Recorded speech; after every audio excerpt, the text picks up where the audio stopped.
and I just made up a name. I was going to my AI hallucinations when if I don't know the answer, I just make it up.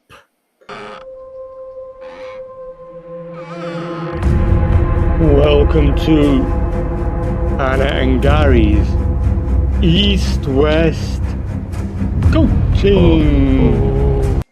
Hi there, this is Gary and Anna, and today we're talking about somebody who inspired Anna in her journey. We're going to find out more about that, the inspiration, and maybe more about the person as well. So, hi, Anna. Hi, Gary. So I had never heard of this person until you told me that she was one of your inspirations, and I thought you said somebody else entirely. So first of all, do you want to tell us who it is that we're going to talk about today? Well, that would be Mel Robbins, I guess, right? Well, that's what I hope. Because all my questions are about Mel Robbins. Okay, I mean, we're not friends, so I might not know her so well, but I'll try my best. Of course, what the person I got was getting mixed up with is I thought you were going to talk about Mark Robbins, and somebody totally different. Who is Mark Robbins? I don't know. I don't have a clue. I know of, what's his name? Tony Robbins, but how many Robbins are there in the world? The reason why you don't know Mark Robbins is because it's Tony Robbins I was thinking of, and I just made up a name. I was going to my AI hallucinations when if I don't know the answer, I just make it up. Why not? Oh, I know who Mark Robbins is. Mark Robbins was a footballer who played for Manchester United a few years ago. All right. That's why I've got the name in my head. Huh, how about that?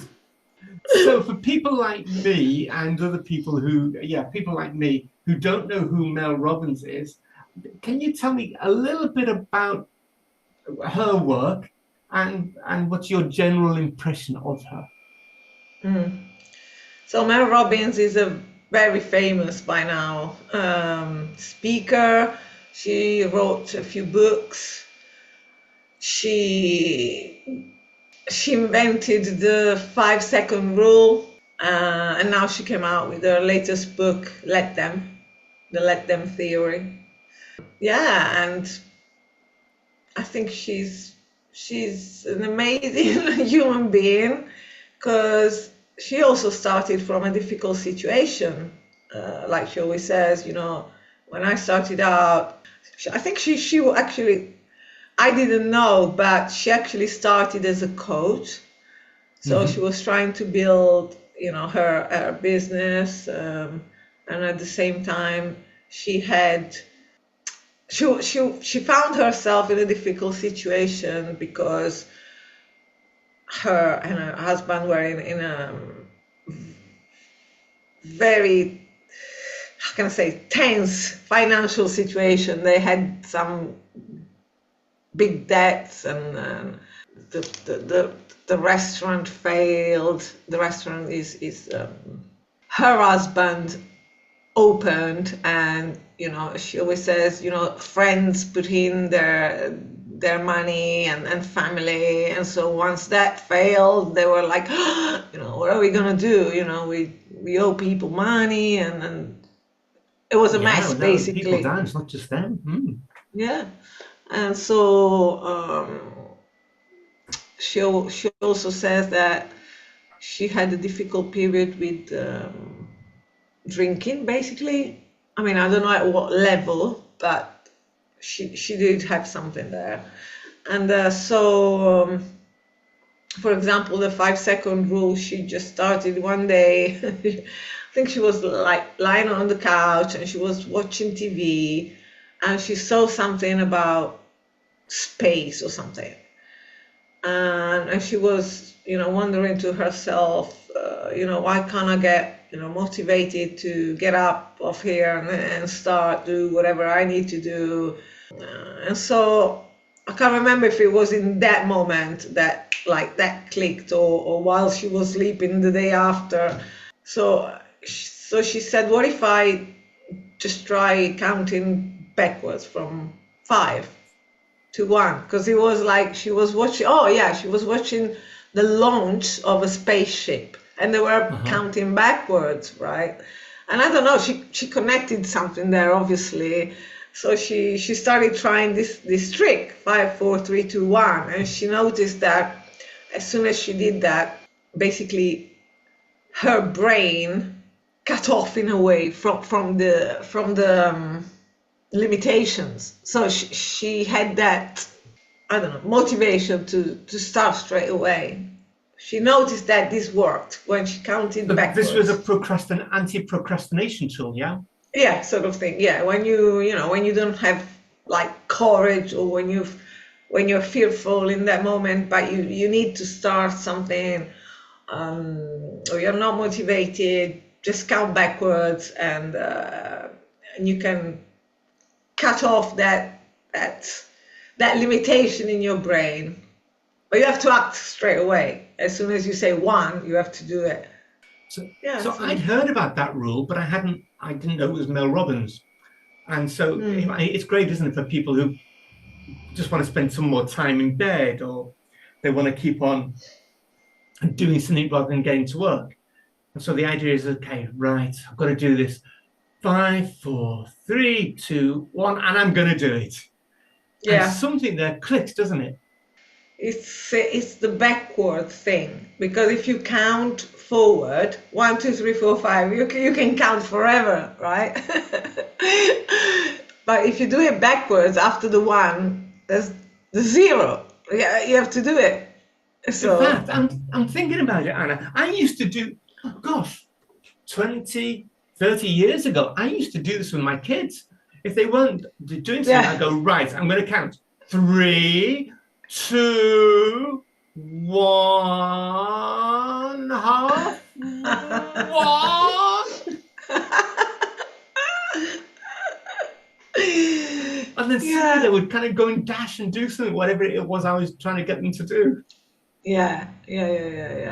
So obviously this might have existed before in the world, or people used it, but she brought it forward and she put it in a book. I'm claiming it. She took it from me. Oh yeah.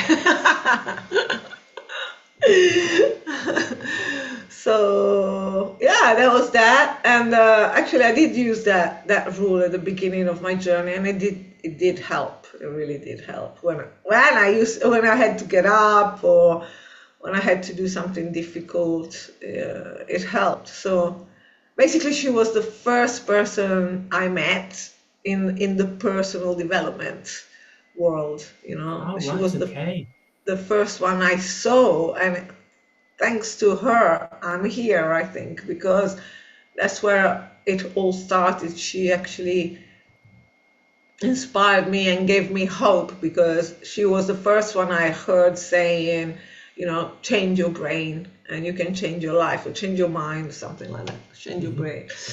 And I thought, what? You mean I can change my brain or my mind? What do you mean? And so I started, researching and what does she mean and whatever. And so from there I discovered, the growth mindset and how do you call it? Neuroscience? Yeah, neuroscience, I guess, right? Yeah, the science that explains to you that actually your brain can change, can modify, can create new connections and all that. It's they call it a plastic brain. That's it. Yes. And I thought, wow, a whole new world opened up. So how did you come across her in the first place, Anna? Yeah, that's it. I was thinking, I can't remember if it was on Facebook or YouTube, something like that. But I was in that moment when I was going through my crisis, not knowing what to do with my life and everything. So I was looking for maybe something I could start, some side hustle, whatever, something that I could do for myself. And I was looking for, something from the sky that would come and give me a ding. And yeah, that's how I found her, just by chance. There's a I saying that when the student is ready, the teacher will appear. Yeah, yeah, definitely. I think it was. Yeah, I'm still thinking like, wow, that was amazing because I never heard of personal development in my life. I didn't even know Mhm. what that was. So weird. So it's obviously she's had a tremendous impact on you. Now you mentioned another book that Yeah. she's recently brought out. It's a lot about let other people do whatever they want to do. Let yourself be yourself. So it's like, if people judge you, let them. Don't condition your life because of them. Can't And explain what it was the phrase properly. that you used? You used a phrase at the beginning. What Was phrase? it let them be or let them do it? Let them. Just let them. Let them. That's it. Let Let them. them. So do they judge you? Let them. They don't reach out to you. There's people that are a bit avoidant or whatever. Just let them. Today, because I said I would listen to some of her podcasts and videos, Mm-hmm. that was the one that I was listening to this All right. morning. Her All talking right. about let them. And I thought, oh yeah, that's a nice. In a sense, there's nothing new about Yeah. what she's saying, but the phrase "let them" is nice and easy to remember in the heat of a moment or when you're getting really het up or emotional. Is why am I taking on what they are doing? Let them. And she talked about her kids and how sometimes she gets controlling. And she said, my kids were getting ready for prom and they were going to go to the prom and uh, they decided to go to this weird cafe, the Avocado Cafe or something. They're all dressed up in their finery and it's a pokey little cafe and it's pouring down with rain and they're going to get. And I said, what are you doing? Don't do that. You do that. And she said, I was beginning to get control. And then I thought, oh, why am I doing this? Let them. It Yeah. might be the greatest thing they ever do. It might be the thing they most remember about the prom. What is it about me that is wanting to control what they do and not let Mm. them make a mistake or do something really nice? Yeah. Yeah, absolutely. Yeah, I recognize that because, as a parent, I guess it's a form of protection, right? You want to protect them from something, even silly things, or like, hey, cannot you see that this is the logic way to go about things, and you want to control that, and then just let them go, because otherwise you become frustrated and you maybe have silly arguments for nothing, and so just let them, whatever. I mean, they're not going to die if they get wet or whatever Yeah, it is. absolutely. So they're safe, and yeah, but I think that's her strength because she brings up from her everyday life. She finds something that it can help her, and then she brings that simple thing out to everybody. That's her strength because she gives you many simple tools, let's say. Yes, they're very easy to grasp, aren't they? Yeah, and to remember. I was thinking about this and she's got, I mean, I don't know, she must have hundreds of videos and podcasts out on YouTube that I would recommend people go and watch. And if Yes. you can grasp what she's saying and apply it to yourself, it can make a massive difference, I think. On the other hand, I would also say that although some of the things she says are very simple, it might mean a massive mindset change for you. Oh, yeah, of course.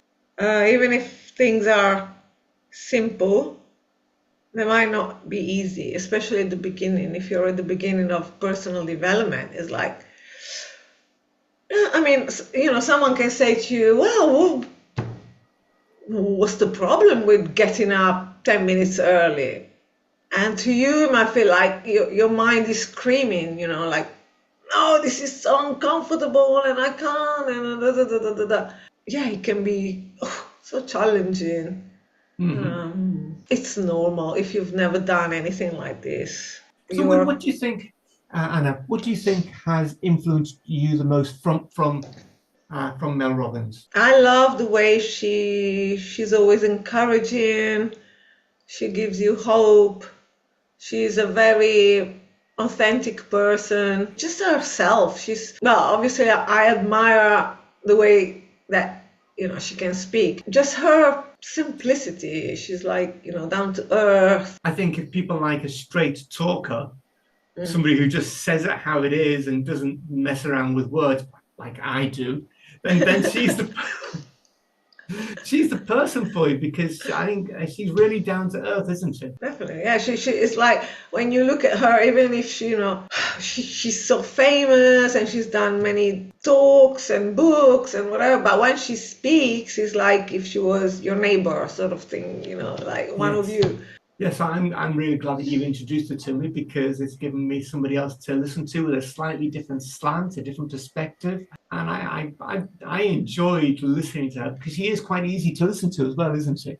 Yeah. She tells so many stories. And I think if people like to engage with stories and learn from hearing those stories rather than hearing some theoretical stuff, wow, she's the person. That's it. She makes it really relatable to everyday situation.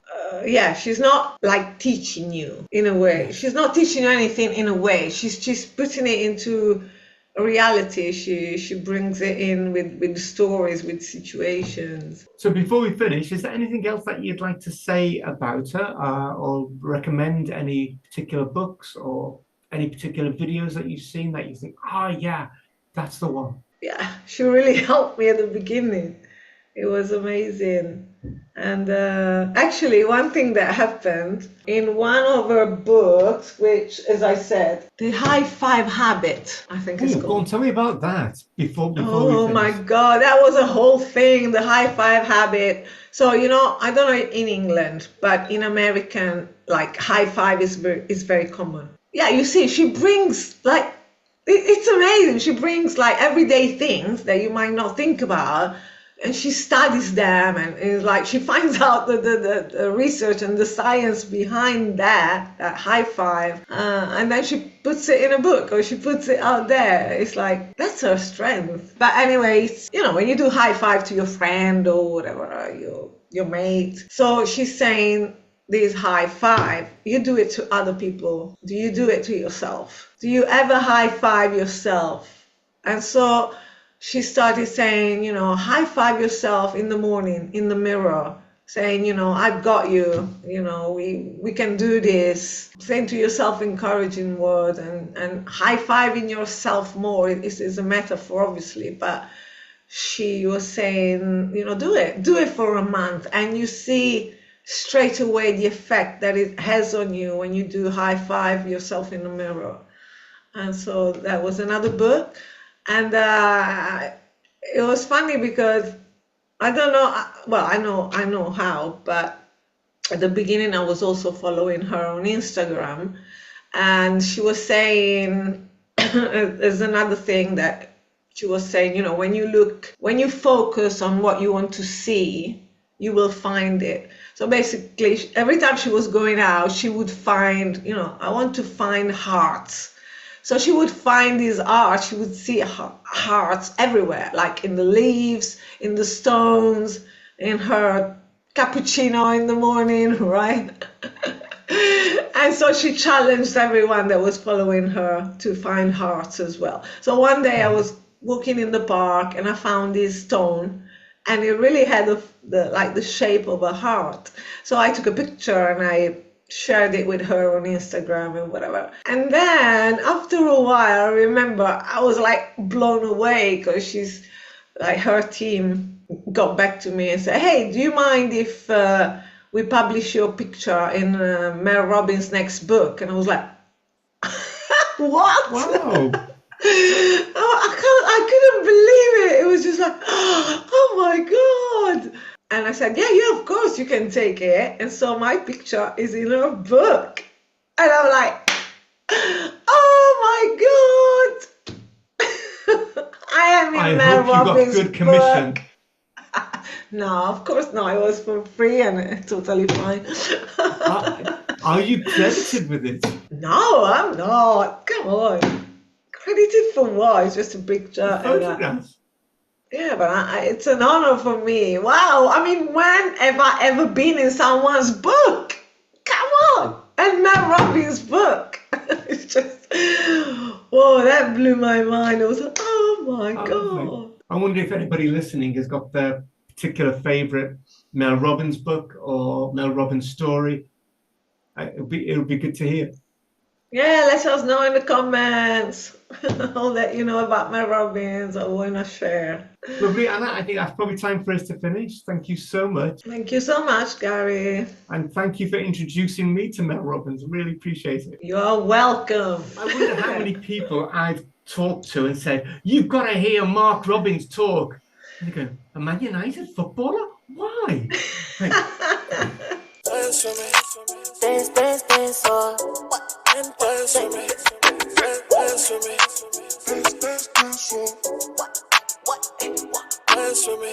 Pull up, I got 5 wishes on a Friday. I know y'all different, y'all popping bottles in broad day. So much cameras, I gotta move in a small way.